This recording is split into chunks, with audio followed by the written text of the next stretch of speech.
السلام علیکم۔ بسم اللہ الرحمن الرحیم۔ کہتے ہیں کہ ملک الموت نے بارگاہ رب العزت میں عرض کی، اے مولا کریم، میں نے کروڑوں لوگوں کی جانیں قبض کی ہیں، مگر 2 جانیں ایسی ہیں جنہیں قبض کرتے وقت مجھے بڑا ہی صدمہ اور افسوس ہوا ہے۔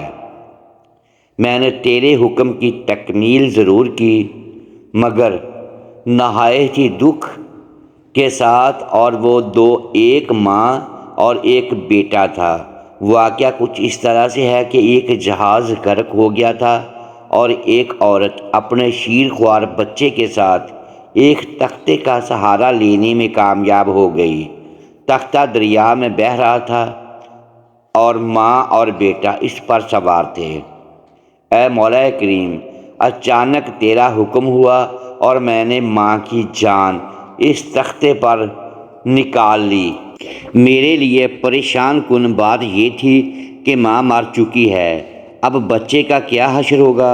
بچہ ایک ٹوٹے ہوئے تختے پر سوار ہے اور تختہ ہر آنے والی لہروں سے ٹکرا رہا ہے، جو کسی وقت بھی کسی تیز لہر کی زد میں آ کر الٹ سکتا ہے۔ بچے کے لیے نہ خوراک کا انتظام ہے اور نہ کسی نگران کا بندوبست ہے۔ دریا کے کنارے دھوبی کپڑے دھو رہے تھے۔ اچانک کسی کی اس بچے پر نظر پڑی تو تختے کو کھینچ کر لائے۔ وہ سب بڑے حیران ہوئے کہ ماں مر چکی ہے، بچہ بے یار و مددگار تختے پر زندہ سلامت موجود ہے۔ وہ لوگ اس بچے کو اپنے سردار کے پاس لے گئے۔ سردار بیچارہ بے اولاد تھا۔ سردار خوبصورت بچہ دیکھ کر اس کا دل آ گیا اور سردار نے بچے کو اپنی نگرانی میں لے کر اسے بیٹا بنا لیا۔ یہ بچہ 8-9 سال کی عمر کا تھا کہ اپنے ساتھی بچوں کے ساتھ کھیل رہا تھا۔ اتنے میں بادشاہ وقت کی سواری کی آمد کا شور سن کر سب لوگ ادھر ادھر بھاگ گئے، مگر یہ بچہ سڑک پر اکیلا کھڑا رہا۔ بادشاہ کی سواری گزر گئی، اس کے پیچھے اس کا عملہ پیدل آ رہا تھا۔ ان میں سے ایک سپاہی کو راستے میں سے سرمے کی ایک پڑیا ملی۔ اتفاق سے اس بچے کی نظر بہت کمزور تھی اور سرمے کی اسے بہت ضرورت تھی، لہٰذا اس نے وہ سرما بحفاظت اپنے پاس رکھ لیا۔ آنکھوں میں لگانے سے پہلے اسے خیال آیا کہ یہ سرما تکلیف نہ پہنچائے، لگانے سے پہلے کسی دوسرے شخص پر آزما لینا چاہیے۔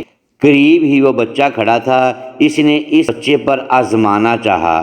بچے نے سرما اپنی آنکھوں میں لگا لیا، مگر جو ہی سرما اس نے لگایا، اسے زمین کی تہہ میں موجود چیزیں بھی نظر آنے لگیں۔ اس نے دیکھا کہ زمین کے اندر بہت سے خزانے پوشیدہ ہیں۔ بچہ ہوشیار تھا، اس نے چیخنا چلانا شروع کر دیا کہ سرما لگانے کی وجہ سے میری آنکھوں میں سخت تکلیف ہو گئی ہے۔ وہ لوگ سرمے کی پڑیا گرا کر چلے گئے۔ بچہ سرمے کی پڑیاں اٹھا کر گھر پہنچا اور خوشی خوشی باپ کو سارا واقعہ سنایا۔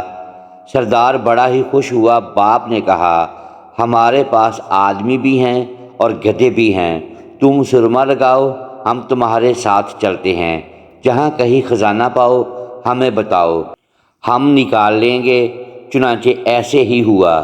بچے کے بتانے پر وہ لوگ خزانے نکالنے لگ گئے، تھوڑے ہی عرصے میں امیر بن گئے۔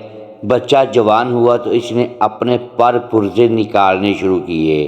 ان کے پاس دولت کی فراوانی ہو گئی، زمین کے تمام خزانے اس کی نظروں میں تھے۔ اس نے آہستہ آہستہ بہت سے آدمی اپنے ساتھ ملا لیے۔ اس کے بعد تمام سرداروں کو ادھر ادھر کر دیا اور خود سردار بن گیا۔ آخر نوبت یہاں تک آ پہنچی کہ اس نے بادشاہ کے ساتھ بھی ٹکر لے لی اور اسے مغلوب کر کے خود بادشاہ بن گیا۔ اس بچے کا نام شداد تھا اور یہ وہی بچہ تھا جس کی ماں تختے پر ہی مر گئی تھی اور یہ اکیلا دریا کی لہروں کے ساتھ بہہ رہا تھا۔ کہتے ہیں کہ جب یہ برسر اقتدار آیا تو اس نے حکم دیا کہ ایک ایسا کمال درجے کا شہر آباد کیا جائے جس کی ایک اینٹ سونے کی ہو اور دوسری چاندی کی ہو۔ اس میں ایک عالی شان باغ ہو جس میں دنیا کی ہر چیز میسر ہو۔ جب وہ شہر ہر لحاظ سے مکمل ہو گیا تو شداد نے ارادہ کیا کہ جا کر اس شہر کا نظارہ کیا جائے۔ چنانچہ وہ شہر کو دیکھنے نکلا۔ ابھی وہ دروازے تک ہی پہنچا تھا کہ ملک الموت کو حکم ہوا اور اس نے وہیں اس کی روح قبض کر لی۔ اسے اتنا موقع بھی نہ دیا کہ اپنے بے مثال باغ کی ایک نظر دیکھ سکتا۔ ملک الموت نے کہا کہ اے مولا کریم، اس شخص کی روح قبض کرتے وقت بھی مجھے نہایت ہی صدمہ پہنچا کہ وہ شخص ہر چیز کر کے اسے دیکھ بھی نہ سکا۔ اللہ تعالیٰ نے فرمایا، یہ وہی بچہ ہے جس کی ماں تختے پر مر گئی تھی اور اس پر تجھے ترس آیا تھا۔ اس بچے نے بڑے ہو کر نافرمانی کی، خدا کے حکم سے بغاوت کی اور سرکشی اختیار کر لی، مگر ہم نے اسے خود ساختہ جنت میں قدم رکھنے کی مہلت بھی نہ دی اور اسے باہر نکال دیا۔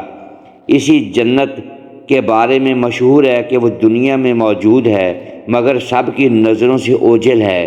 امیر معاویہ رضی اللہ تعالیٰ عنہ کے زمانے میں ایک صحابی رضی اللہ تعالیٰ عنہ کا اونٹ گم ہو گیا تو وہ اونٹ کی تلاش میں کہیں اس علاقے میں جا پہنچا تو اللہ تعالیٰ نے اسے وہ سب کچھ دکھلا دیا۔ وہ صحابی وہاں کی کوئی نشانی بھی ساتھ لایا تھا۔ اس صحابی نے یہ واقعہ امیر معاویہ رضی اللہ تعالیٰ عنہ کے پاس بیان کیا۔ انہوں نے اس جگہ کو کافی تلاش کرایا مگر کسی کو بھی وہ جنت نہ ملی اور اسے اللہ تعالیٰ نے ہمیشہ ہمیشہ کے لیے پوشیدہ کر دیا۔ محترم ناظرین، امید ہے آج کی یہ ویڈیو آپ کو پسند آئی ہوگی۔ اگر ویڈیو پسند آئی ہو تو ویڈیو کو لائک کیجئے اور اپنے اس چینل کو سبسکرائب لازمی کیجئے اور بیل آئیکن پریس کر دیں تاکہ ہر نئی آنے والی ویڈیو کا نوٹیفیکیشن آپ تک پہنچ سکے۔ محترم ناظرین، ویڈیو کو واچ کرنے کا شکریہ۔ اللہ حافظ، ملتے ہیں اگلی ویڈیو میں۔